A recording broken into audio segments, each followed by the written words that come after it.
Right, so we have this question here. Question 8. The following diagram shows the graph of the function y is equal to x squared plus x minus 2. This is a quadratic equation. This is of the form ax squared plus bx plus c. Right? So we have a curve. So basically they use this equation to develop this curve, which is for question 8a. Right? This is a minimum curve, quadratic. They say from the graph, state the roots of the function. So the roots of the function is basically where the graph cuts the x-axis when y is 0. Now when y is 0, from the graph we can see 2 points where the curve cuts the x-axis. That is over here, this red circle, which is -2, and then this other red circle where x is 1. So my first value is -2 and then another value is 1. So those are the roots of the function. So that would be x is equal to -2 and x is equal to 1. So those are the roots of the quadratic. They say to state the coordinates of the y-intercept, meaning where does the curve cut the y-axis. So to see where it cuts the y-axis, we look at the graph here and look at our y-axis, which is this vertical axis here. Now it cuts the y-axis at this coordinate here, where x would be, in this case here, x would be -2 and y will be, no, actually my bad. Here, x will be 0 because whenever I cut the y-axis, x will always be 0. So here x will be 0 and y will be -2. So 0, -2. Alright, so we're going to put that there as our y-intercept. Coordinates is 0, -2. The minimum value of the function. The minimum value of the function will be the lowest point on the curve. So what I could do here is use a little ruler, right, and line it up there, and then draw a little line there. Right, from this here now, I can see clearly that it cuts the y-axis, this horizontal line cuts the y-axis at -2.4. So this will be called my minimum value. This is the lowest point on the curve. Alright, so this would be the minimum value of the function is -2.4. Right? And how did I get -2.4? Well, this is 2 units. 5 little blocks is 2 units. So 1 little block, if 2 little blocks, 2 little squares is equal 5 little squares, my bad. 5 little squares is equal to 2 units, then 1 little square will be equal to 2 divided by 5, which is basically 0.4. So I have 1 little block after the -2, that's why I get -2.4. They say the equation, they want you to state the equation of the axis of symmetry of the function. You could do this 2 ways. So you could use the formula, that is x is equal to -b divided by 2a, and recall that the equation was y is equal to x squared plus x minus 2. Look, it's here. So from here, a will be equal to 1 because that's the coefficient of x squared, b will be equal to 1 because that's the coefficient of x, and c will be equal to -2 because that's the constant. We just concerned about a and b. So you put your minus sign, you're going to open your bracket and put b, which is 1. This is all over 2 times a, but a is 1. So you're basically going to get -1 all over 2 as my answer. Right? So x is equal to -1 all over 2. Now we can plot this. This is basically a straight line, a vertical line. So x is -1/2. That would be like here. Like here. So what I could do, I could use my ruler and actually draw this line.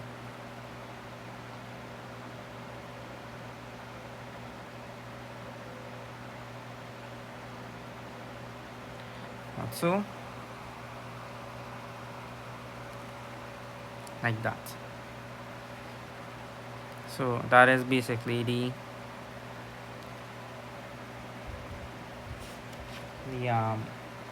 axis of symmetry. This is x is equal to negative a half. That vertical line. Right? Pretty simple. So then let's see part B1. On the same pair of axes on page 24, draw and label this line y is equal to 2x plus 4. Now in order to do this, we have y is equal to 2x plus 4. We need to get the intercepts. So I'm going to write this equation over here. We have y is equal to 2x plus 4. Well, from this, we know that the y-intercept would be 0, 4. Because this is the form y is equal to mx plus c. So that is our y-intercept. Now we're going to get our x-intercept. Y will be 0. So you have 0 is equal, this is the y-intercept.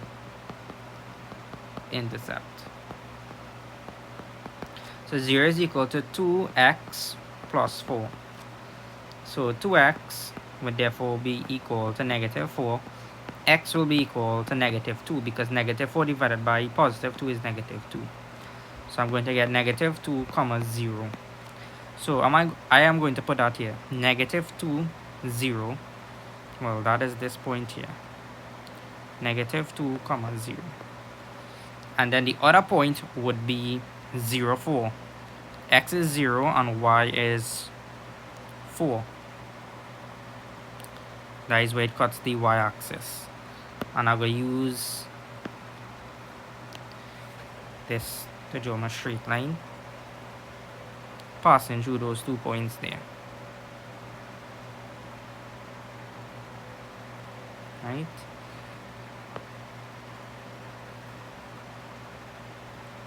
So that's basically it there. Right?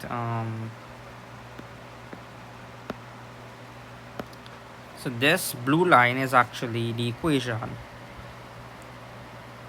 Y is equal to 2x plus 4. Okay, so they would have wanted you to find for the next part using your graphs determine the solutions to the following simultaneous equations. Now if I scroll along back, just to show you the question, they want to know the solution for these two simultaneous equations. We know we just have our x value and our y value, right? So x and y. However, because this one is a quadratic, the first equation is a quadratic, we would have two solutions for x. Therefore, that means we would have two solutions for y. Therefore, that means we have 2 points. Now, what does this mean? This means that the curve and the straight line are intersecting at 2 points. This first equation was for the curve. The second equation was for the line. Right? So, you would have 2 solutions, meaning that you have 2 intersection points. Right? So, the first intersection point would be here. And you read comment down. X will be equal to 3. And you read going across, you'll get y to be 10. So y is 10. When x is 3, y is 10. That's the first solution. The other solution will be here. When x is equal to negative 2, y will be equal to 0. So these are my 2 solutions for the simultaneous equation. The points of intersection, basically. And that completes that part there. Part C now. They say the following diagram shows the velocity time graph of a car's journey from town R to town Q. The car accelerates for 2 minutes, meaning that the speed is increasing. The velocity or the speed is increasing. Travels at a constant maximum speed, then slows down. So the maximum speed from this graph, looking at this graph here, would have been, well, you have speed on your y-axis, and obviously you would have time on the x-axis, right? We have time on the x-axis. This would be the x-axis. So from this graph, we can already identify that the maximum speed would be the largest y value from the graph here, which would have been the 30. Right? Let's see what they want us to find. They say to find the initial acceleration of the car. Like how much the car is accelerating by the initial acceleration. So we use, this would be, I could call it stage 1. So we're going to be using stage 1 to find the acceleration. So let's call here 0, 0. This is our first point. And let's say here would be, if you read comment down, this is in between 60 and 180. Notice it increasing by 180 minus 60, 120.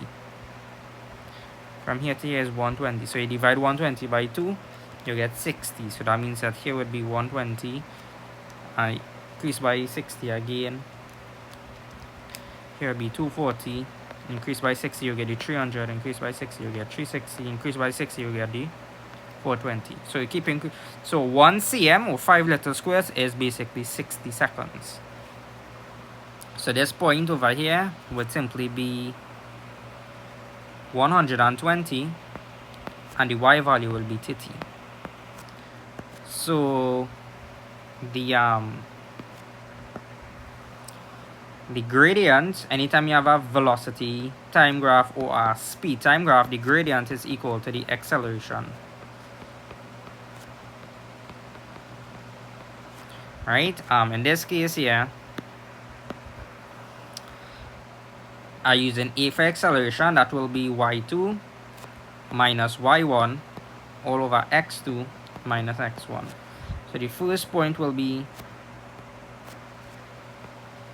0, 0, and the second point will be 120, 30.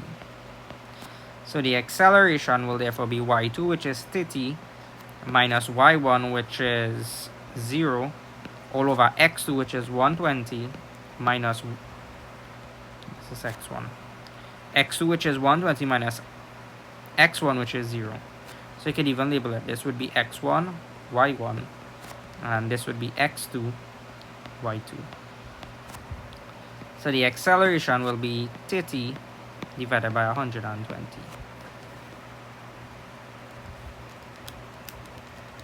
Now of course, I'm getting the acceleration to be 0.25 meters per second squared.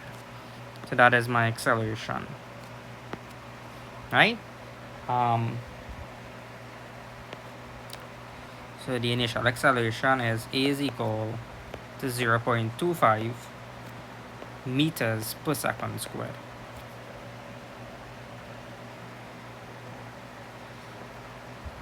Now I want you to calculate the distance between the two towns.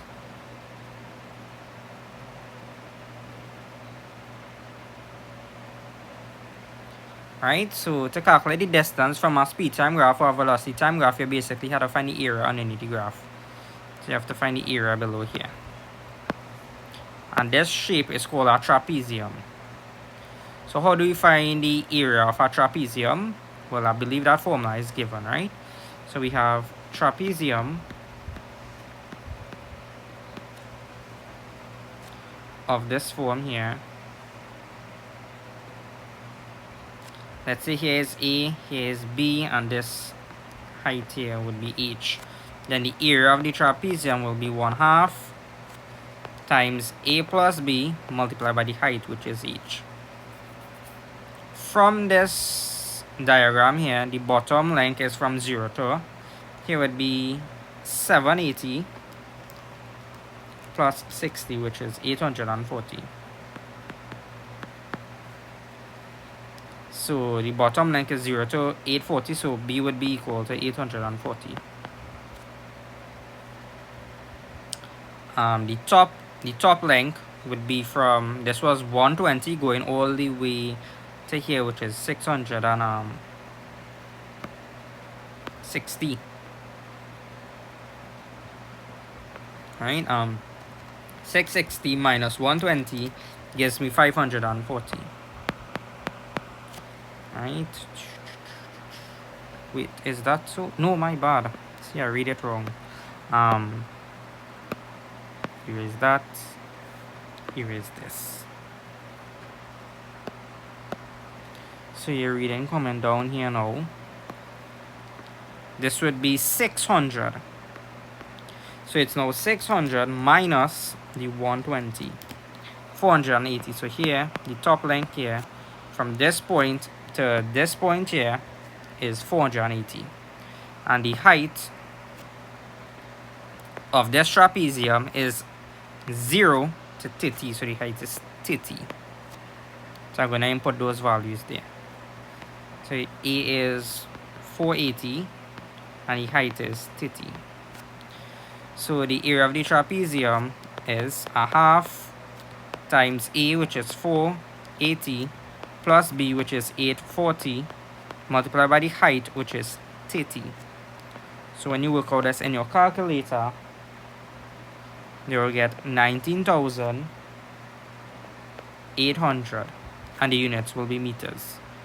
So that is the distance traveled. The area under the graph is the distance traveled. That's why I put the unit meter. So the distance